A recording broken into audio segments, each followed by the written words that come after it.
اگر کسی انسان کے ہاتھ میں پانی کا ایک گلاس ہو اور اسے پیچھے سے پش کیا جائے، دھکا دیا جائے تو کیا ہوگا؟ کیا اس گلاس سے چائے یا دودھ نکل کر نیچے گرے گا یا پانی نکل کر نیچے گرے گا؟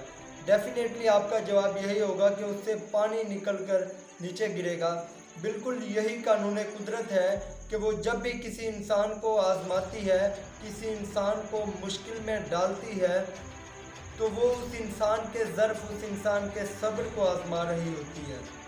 جیسے ہی کسی انسان پہ کوئی مشکل آتی ہے تو وہ مشکل انسان کی اصلیت کو باہر لے آتی ہے، اس کے صبر کو باہر لے آتی ہے، اس کے ظرف کو باہر لے آتی ہے، اور قدرت ہر انسان کو کامیاب کرنے سے پہلے اس سے یہ امتحان لیتی ہے کہ وہ جس مقام کی جانب رواں دواں ہے، کیا اس مقام تک پہنچنے کا اس میں ظرف موجود ہے؟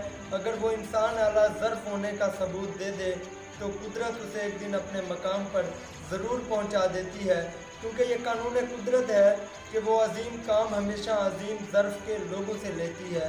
اور یاد رکھنا کہ ناکام ہونے کا مطلب یہ نہیں کہ اب آپ کچھ کر ہی نہیں سکتے، بلکہ ناکام ہونے کا مطلب تو یہ ہے کہ آپ ابھی تک کامیاب نہیں ہوئے۔ Try again, try your best. Thank you so much.